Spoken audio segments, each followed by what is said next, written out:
On September 4, 2023, this North Dakota man was airlifted to the hospital. Ronald Acuna Jr. had been grappling with the symptoms of a mysterious illness for 2 long days. When he collapsed and could not be roused, Ina immediately dialed 911, desperate for help. He passed away the following day, leaving those who knew him in utter disbelief. The suddenness of Steve's death shocked everyone, yet it was clear that this was no ordinary illness. Ina Knoyer had insisted that he had been drinking prior to his collapse. Initially, the narrative pointed towards heat stroke, but Steve's friends entertained a more sinister theory. They suspected foul play, and the autopsy would soon confirm their darkest fears. The autopsy results sent shockwaves through the community. Ronald had died from ethylene glycol poisoning, a substance commonly found in antifreeze. In a stark contradiction to Ina's claims, no alcohol was detected in his bloodstream. The question loomed ominously: who poisoned him, and for what reason? Steve's friends harbored deep suspicions about the circumstances surrounding his untimely demise. They believed that Ina Knoyer, Steve's partner and common-law wife, had poisoned him. Friends and family speculated that their relationship had soured significantly, raising the chilling possibility that she could have been responsible for his death. With the shadow of inheritance looming over them, the question lingered: who was telling the truth, and what really happened to Ronald Acuna Jr.? As whispers of betrayal circulated, many felt that the deterioration of their relationship had reached a point where murder was conceivable. But with the specter of inheritance casting a long shadow, the search for the truth became increasingly urgent. What really transpired in the life of Ronald Acuna Jr.? In a moment of reflection, a chilling thought crossed my mind. Was this situation somehow cursed? Were those pursuing the truth destined for tragedy? When I posed this question, the response was non-committal. I don't know, maybe. Join us on The Decoder as we delve into exclusive interviews and body cam footage, unraveling the harrowing tale of Ina Knoyer and Ronald Acuna Jr. On September 5, 2023, police officers arrived at the Acuna property in Ward County, North Dakota.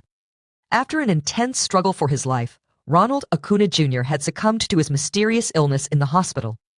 Now, the authorities were tasked with uncovering the truth behind his tragic end. At 51 years old, Ronald had no underlying health issues that could explain his sudden decline and death. The circumstances surrounding his passing raised immediate red flags, prompting the police to initiate a preliminary investigation into the events leading up to that fateful day. Ronald lived with his girlfriend, 47-year-old Ina Knoyer. They had shared their lives for 13 years, with Ina considering their partnership a common-law marriage, despite its lack of legal recognition in North Dakota. She had been the one to see him off to the hospital just the day prior. Under the impression that he was suffering from heat stroke, the police arrived to deliver news far more sinister than she could have anticipated. Ina's response was steeped in disbelief. If it's true that he died in this manner, I thought everybody knew. I'm sorry. Overwhelmed by the revelation, Ina gasped, "Oh my God!" The weight of the news bore down on her. Just days before, Ronald had appeared vibrant and healthy, and now he was gone. However, she was not alone in her grief at the property. Billy, a close friend of Stephen's, had already received the distressing news. He chose to wait for Steve's son, Ryan, to return home from out of state, not merely out of sympathy. Distrustful of Ina, he felt it was crucial to be there when Ryan arrived. Billy's voice was filled with urgency as he expressed his concerns. He was adamant that Ina should not profit from Ronald Acuna Jr.'s sudden death. You can't let her sell all his things. Everything will be fine. So what's your plan right now? He pressed, determined to protect his friend's legacy. Ryan Acuna's mind raced with anger and disbelief. What is she going to take? All my father's belongings? I think everything should go to the son. By law, everything goes to the son, he asserted, the weight of his father's death hanging heavy in the air. Ina's lack of legal marriage to Ronald meant she wouldn't automatically inherit his assets. Ryan, now 21, was en route from out of state after learning of his father's illness, planning to arrive on September 5. The impending family turmoil loomed large. It felt like an unbearable twist of fate that this tragic day was the same as the day his father had passed away. Ryan did not share a close bond with Ina Knoyer, adding to the tension of the situation. What? I haven't seen him since he was 5, Ina replied, revealing the distance between her and Stephen's children. Ronald had 5 sons from previous relationships, and Ina represented a separate chapter in his life, one that seemed fraught with complications. The unfolding drama promised to create friction within the family. Ryan Acuna, Stephen's son, was serving in the military in Texas and had booked an emergency leave to visit his father, only to arrive tragically too late. In the immediate aftermath of Stephen's death, a fierce contention arose over a truck parked in his garage. While Ina claimed it was registered to Stephen, she lacked the necessary paperwork to back her assertion. A photo sent by Ronald to Ryan suggested that the truck was intended for his son. Yet, the battle for ownership was fierce, with Billy, one of Stephen's friends, eagerly asserting his claim. He was determined to take the truck, but the situation was fraught with tension. "Where's the truck?" came the question as accusations flew. "No, no, no," came the response. "This is property Ronald was planning to buy once his inheritance arrived." Just a day after Stephen's death, conflicts erupted over his belongings. Yet, the dispute was about more than mere possessions. It was about the legacy he left behind. Billy recounted a few days before Stephen's passing. They had gone to meet his lawyer at the airport. Billy recalled how Ronald was grappling with his health, feeling overwhelmed by recent events. He came out holding his head down, Billy remembered. They had sought to assist him, but the gravity of his situation was becoming increasingly apparent. With whispers of a substantial inheritance looming, Stephen's fortunes were on the brink of change. Just 2 days before his untimely death, he had learned he was in line for a staggering $30 million inheritance. The police were called to Stephen's residence after reports surfaced of an intoxicated Chad behaving aggressively.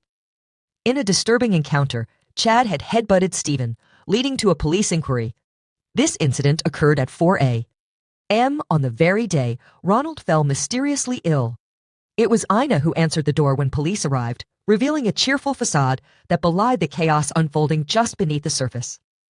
"Hey, how are you doing?" She greeted the officers, unaware that the day would soon take a dark turn. Confusion reigned as the officers sought clarity about Chad's presence. Ina's responses were a mix of concern and disbelief, reflecting the turmoil surrounding her fiancé. While Ronald and Ina had stepped out for a walk to cool off, the police inquiry seemed to drift away from them. Yet, Ina's excitement over the potential inheritance hung in the air, casting a shadow over the day's events. With the promise of an inheritance on the horizon, Stephen's family was in the midst of making plans to move and settle their debts. In the heat of the moment, a question arose about whether to press charges against their aggressive neighbor Chad, leading to a tense discussion among those present. As tensions flared, the inquiry shifted to whether Ronald would support any legal action against Chad. The fight had erupted, but the root cause was becoming clearer. Chad was indeed the instigator, and amidst the chaos, Ronald had an important appointment with his lawyer that afternoon. Despite his financial struggles, he remained determined to navigate the complexities of his life. Originally hailing from Stockton, California, Ronald Acuna Jr. first crossed paths with Ina Canoyer at an Easter buffet dinner in a homeless shelter located in her home state of Washington. Shortly thereafter, he made the life-changing decision to relocate to Williston, North Dakota. It was through the shelter's management that he learned about job opportunities in the booming oil fields. However, fate had other plans for him. Despite his aspirations, Ronald never secured a position in the oil industry and ultimately found work at KFC. In a pivotal moment in their relationship, Ronald sent Ina a ticket, essentially proposing marriage. When they met, both were facing adversity and sought a fresh start in North Dakota. Yet, their dreams quickly unraveled as circumstances spiraled downward. On one fateful birthday, the couple attempted to celebrate by taking Ronald out. Ina pleaded with him to either allow someone else to drive or to walk. Though he appeared sober at the time, it soon became apparent that he had consumed far more alcohol than she realized. By the time he found himself in jail, the effects of the alcohol had fully taken hold. Ronald received the maximum sentence for his offense. His criminal background loomed over him, creating a daunting barrier to finding stable employment and a shot at redemption. Ronald Acuna Jr. struggled to stay on the right side of the law. His tumultuous relationship with friends, Billy and Lynn, only added to the chaos. Often, Lynn would lash out at him, and in a twist of loyalty, he would call the authorities to confess to crimes that Billy had committed. Their friendship was fraught with tension, leading to physical confrontations as they tried to distance themselves from the toxic influence of Billy and Lynn. The struggle to escape the grip of these friendships was palpable, yet Ronald found himself drawn back into the darkness.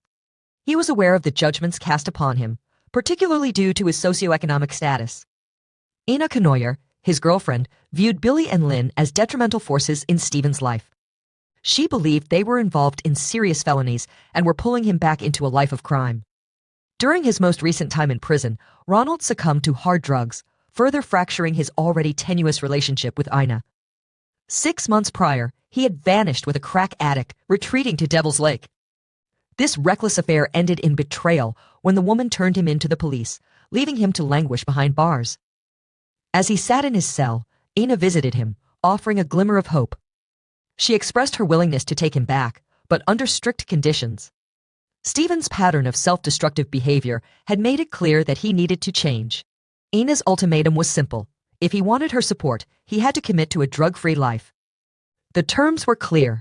He had to avoid any felonies, obtain a legitimate job, and get his identification sorted out. Ronald accepted these conditions, recognizing that it was his only chance at freedom. Ina warned him that if he failed to keep his promise, he would owe her $700. Determined to prove himself, Ronald began searching for work. That summer, he found employment as a security guard at the state fair, supplemented by mowing lawns and fixing trucks. However, these jobs were sporadic, and the instability of his finances weighed heavily on him. Meanwhile, Ina held a steady job in housekeeping at a local hotel. Their lives took an unexpected turn when, out of nowhere, they received a piece of news that seemed almost too good to be true. A lawyer had contacted Stephen, though the means by which he discovered Stephen's situation remained a mystery. Perhaps he uncovered it during a routine background check, searching for any debts owed. The details were unclear, but one day, a letter appeared. A lawyer from London claimed to represent a distant relative of Stephen's who had recently passed away, leaving behind a staggering fortune of $30 million. The lawyer informed Ronald that he would be arriving at Minot Airport in North Dakota to facilitate the transfer of this life-changing inheritance. For someone who had battled unemployment and homelessness for much of his life, the prospect of a $30 million windfall felt like a surreal dream. Yet, as with all things that seemed too good to be true, doubt crept in. Ina insisted on reviewing the documents to ensure that if anything happened to Stephen, she could verify the legitimacy of the inheritance. The lawyer cautioned Ronald of a troubling pattern. Everyone who had previously pursued the Acuna fortune had encountered serious issues, including a tragic incident involving a 21-year-old who had died. Despite the ominous warnings, Ronald remained hopeful. He felt a superstitious hesitation about accepting the money, yet the allure of such wealth was hard to resist. He began dreaming about how he would invest the money, including purchasing land from his neighbor. He envisioned opening an auto shop, a venture he hoped to share with his sons. However, one significant person was absent from his plans, Ina. She believed that as his common-law wife, she was entitled to a share of the inheritance, despite the legal realities. This belief created tension, especially as each meeting with the lawyer was delayed, the lawyer citing the need for more time due to someone contesting the will. The stakes were rising, and uncertainty loomed over their future. In a reflective moment, Billy pointed out a disturbing pattern. He mentioned that everyone who had pursued the Acuna money had encountered problems, including the unfortunate young man who had passed away. Each story intertwined with the dark legacy surrounding the family. Ronald had always been superstitious about money, but the prospect of wealth seemed too tempting to resist. He envisioned what he would do with the inheritance, including purchasing his neighbor's land. Yet, in his dreams, he had no plans to include Ina. He imagined opening an auto shop, sharing this dream with his sons, while Ina felt entitled to a share of his wealth, believing herself to be his common-law wife. The tensions between them simmered beneath the surface, threatening to boil over. Legally, Ryan was correct, but complications loomed larger than mere inheritance. Each time they attempted to meet with the lawyer, he postponed their discussions, citing that someone was contesting the will and he required more time to sort the matter. The anticipation of September 3 loomed large in Ina's mind. This was the date she had awaited with excitement. But when the police arrived to speak with her, the gravity of the situation hit her. Ronald had gone to meet with Billy and the lawyer at the airport, only to find that the lawyer had never shown up. Her frustration was palpable as she struggled to comprehend why the lawyer, who should have been in town, had abandoned their crucial meeting. Ronald had been desperate for this money while he was alive. Now that he was gone, Ina's desire for a slice of that inheritance intensified. But what if the money was just an illusion? The realization struck her like a cold wind. What if the lawyer's letter was nothing more than a ruse to extract Stephen's personal information? As Ronald drove home that fateful day, he perhaps grappled with the harsh reality of his financial situation, still penniless. Yet, in the moments that followed, he faced an even graver concern. His alarming health deteriorated rapidly. After being dropped home by Billy, Ina was expected to care for him. Instead, she remained unbothered, insisting that he simply needed to rest, dismissing the notion of calling for help. It wasn't until September 4th that she finally dialed 911, but by then, Ronald lay unresponsive, barely clinging to life at the edge of the bed. Ina attempted to lift him, only to see him tumble to the floor. The sudden shift in Stephen's health and the cloud of inheritance intrigue raised unsettling questions. Could these two events be intertwined? Some suggested a far darker possibility that Stephen's demise was not an accident, but rather suicide, driven by his despair over the inheritance scam. He had shared vital personal information with a stranger, and the haunting memories of his father's tragic end loomed large over him. Could he have wished to spare his children from the agony he endured? Yet, there remained a flicker of doubt. Perhaps he had simply refused to confront the reality of the scam. Ina broached the delicate topic of suicide herself, asserting that Ronald had initially rejected her pleas for medical attention. "I kept begging him to let me call the ambulance," she recounted, her voice tinged with regret. "But he insisted he would be fine with just some sleep." The investigator pressed, "What do you think was wrong with Ronald at that moment?" Ina, reflecting on her thoughts during those harrowing hours, admitted she believed it was heat stroke since he hadn't shown signs of vomiting and seemed to be drifting in and out of consciousness. She recalled a disturbing incident from 6 months prior when Ronald had accidentally poisoned himself. The memory was vivid. Ina clearly remembered the ambulance arriving after he had unwittingly consumed a dangerous substance. He had clumsily grabbed the wrong cup, leading to a confession that he had inadvertently ingested a toxic fluid. Ina painted a portrait of Ronald as someone accident-prone, a man whose misfortunes seemed to cascade towards a tragic end. Ina recounted a troubling incident from 6 months prior when Ronald had accidentally poisoned himself. "I actually called the ambulance the last time he was this coherent," she recalled, her words dripping with a mixture of concern and detachment. In a moment of vulnerability, Ronald had inadvertently revealed his clumsiness. Ina described how he had mistakenly grabbed a cup, confessing that he had drunk some kind of fluid. She painted a picture of him as accident-prone, a narrative that seemed all too convenient. The details surrounding Ronald Acuna Jr.'s final moments remained shrouded in uncertainty. There was speculation that he had ingested something harmful while smoking a cigarette. Frequently, he would pull various substances from his cigarettes, leading to questions about what exactly he had consumed in his last hours. In her interview, Ina Knoyer held firmly to her belief that Stephen's sudden collapse was simply heat stroke. "It'll mimic poisoning," she claimed, prompting an unsettling inquiry into her knowledge of such symptoms. This time, she seemed oddly aware of the potential for confusion. But what did she mean by this time? The doctor had noted that his symptoms were concerning, indicating possible antifreeze in his system. In a search for answers, Ina turned to the internet, discovering that heat stroke could indeed present similar symptoms. But the timing of her search raised alarm bells. It was the very day Ronald had been hospitalized, and she learned that alcohol could exacerbate the risk of heat stroke.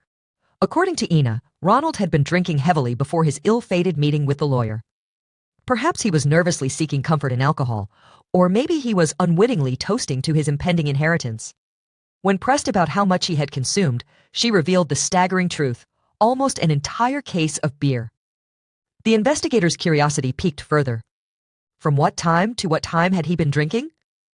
Ina could only speculate, noting that 3 beers remained in the case when she checked. Clarifying, the investigator asked if this case contained 24 beers. She confirmed, painting a vivid picture of Stephen's last hours filled with excessive drinking. The police pressed for details, asking about the timeline of events. From what time to what time? There were 3 beers left. I looked in the case. They needed clarity. And when you say case, you mean a 24-pack? Yep, Pia. So he drank almost a whole case of beer. From what time to what time? She had prepared iced tea at his request, believing it would soothe him. As the police continued their questioning, one thing became increasingly apparent. Ina was the person who had the most access to Ronald during his decline. "I made iced tea because he begged for iced tea," Ina stated, her voice steady despite the chaos that surrounded them. As the police interrogated her, it became evident that she had the most access to Stephen, raising suspicions about her involvement. In a calculated attempt to divert attention, Ina Knoyer crafted a narrative that painted others in a negative light. She had prepared Ronald Acuna Jr. multiple drinks on the day he fell ill, yet she insisted, "I don't know how Billy thinks he's messed up in the head." They're nasty people, I'm telling you. However, the witnesses struggled to reconcile her claims with reality. They acknowledged the unpleasantness of others, yet they found it hard to believe that Stephen, a man in dire straits, would act so recklessly. Instead, the focus shifted to Ina, who had, after all, been absent from the scene at critical moments. Describing Ina's character, one witness remarked, "She's more of the I'll poison you type person, you know?" Meanwhile, Billy would wait until you fell asleep to steal from you. This perception cast a dark shadow over Ina's intentions. As investigators pieced together the events surrounding Stephen's mysterious illness, they considered the possibility that he may have taken drastic measures himself, driven by an inheritance scam. The police noted that while Stephen's reasons for wanting to end his life seemed plausible, the potential motives for Ina to kill him painted an equally sinister picture. When asked about the inheritance, questions arose about Ina's expectations. If he hadn't planned to give her any money, were you expecting to benefit if something happened? The answer was a resounding no. "I would have given it to his ex-wives because they deserve it way more than I do. They were actually married, and I understand their position," the witness explained, recalling with dismay Cheryl's violent history with Stephen. Cheryl, Stephen's first ex-wife, had indeed stabbed him, a fact that hung heavily over the investigation. Meanwhile, his second ex-wife, Melissa, refused to communicate with him and had taken out a restraining order against him. Stephen's tumultuous relationship history culminated in his latest partnership with Ina, who was seen throwing his belongings out on the very day he fell ill. Her story began to unravel under scrutiny, as discrepancies emerged about her actions during his time of need. She claimed to have stopped serving him alcohol, insisting she was providing him with water and tea to rehydrate. However, upon the paramedics' arrival, Ina revealed a conflicting narrative. He had been drinking until 5 in the morning. Adding to the inconsistencies, Ina told neighbors that she had taken Ronald to the clinic for medical attention, a statement that proved to be a blatant lie, as no such record existed. Witnesses noted that Ina was nowhere to be found until the paramedics were called on September 4. When confronted about these contradictions during her interview on September 13, her response was swift and defensive. "I want a lawyer." "I'm not going to talk anymore," she declared, frustration evident in her voice. "You guys are unbelievable." But the facts of the case painted a different picture altogether. Ronald had deliberately excluded Ina from his financial plans, and when he fell mysteriously ill, she showed no urgency in seeking help. Instead, she fabricated claims of caring for him, only serving him iced tea. This iced tea, as it turned out, could easily mask the taste and smell of antifreeze. For those connecting the dots, it became clear that a sinister narrative was unfolding. The Ward County Police were on high alert. When Ryan Acuna, Stephen's son, arrived in the state, he disclosed that his father and Ina had been at odds for some time. He revealed that Ronald wanted to leave her, claiming she was financially dependent on him without a job. "She would just lay around all day," Ryan stated, confirming his father's desire to leave Ina, especially once the inheritance money came through. Did Ronald ever talk about leaving Ina? Investigators inquired. "All the time," Ryan replied. "Do you think she knew about that?" "Absolutely." "And about the paperwork he needed to sign?" "Yes," Ryan confirmed. "But he said, we're not married." It became evident that Ina was closely monitoring Stephen's online activity, particularly his communications with his lawyer. She had even accessed his email, transferring critical information to her phone. "We're not married," Ronald had said, a statement that echoed hauntingly in the aftermath of his death. Ina had kept a close watch on his online activities, particularly monitoring his communications with the lawyer. She had even gone so far as to access Stephen's email, transferring sensitive information to her phone. Friends of Ronald often remarked how his phones would frequently vanish. They would chuckle. "Well, Steve, have you heard from me?" "My phone's gone again." This pattern became all too familiar. Each time, he would acquire a new phone, and they would lend him money for food and more minutes. This cycle continued, but something darker was brewing beneath the surface. Billy recalled the moment he first suspected Ina's deceit. "My phone disappeared," he said, as he recounted how Ronald sometimes misplaced his belongings. Yet, there had been unsettling comments from Ina about using antifreeze to end Stephen's life. These ominous remarks echoed in the background of a troubling social media spree in May 2021. Ina took to resharing old photos of Ronald from an account where she had taken on the name Inayakuna, all while lacing her posts with venomous remarks. "I wish I was worried about this man. Watch out for this man, he'll bleed you dry and spit you out. From day one, he has put his own needs in front of mine and made me feel like people who go out to destroy his life on purpose are better than me." One post stood out, a foreboding declaration. "I hope you get what you deserve, you expletive." Despite this rageful spiral, the couple remained together for 2 more years. But it was a dark omen of the violence that lay ahead. This rage was a clear sign of where her anger could lead. The police conducted a search of the property, seeking tangible proof to support the motive behind the crime. Their investigation led them to a capless Windex bottle in the living room, a clue that would prove vital. In the garage, authorities discovered containers filled with a vivid green liquid suspected to be antifreeze. They also found a glass cup and a mug containing the same substance. With this evidence, they knew they had to act swiftly on October 30th. In the wake of her arrest, Ina Knoyer's voice trembled with disbelief. She exclaimed, "I've never been arrested before like this. I've never done anything. I haven't done anything. I freaking lost the love of my life, and this is how I'm being treated. If I was going to kill him, I would have done it the day he lied to me." Even as the police charged her with the murder of Ronald Acuna Jr., Ina vehemently maintained her innocence. Despite the mounting evidence, she insisted on her denials, claiming, "And I found out he was doing drugs. I'm just going to grab you. Honestly, you don't follow her, and I would have done it physically." By May 2024, however, Ina's facade began to crumble as she pleaded guilty. She confessed to spiking Stephen's sweet tea with antifreeze, all under the chilling pretext that she believed he was about to inherit $30 million. It was a fortune she imagined would slip through her fingers, as Ronald planned to cut her out of his will due to her misguided beliefs about common-law marriage. In her twisted logic, she thought that if Ronald were dead, that money could be hers. But the truth was, there was no inheritance at all. Even if there had been, her claim would have been unfounded. A toxic relationship, riddled with self-serving misunderstandings and a poorly timed scheme, became the grim backdrop to a calculated act of murder.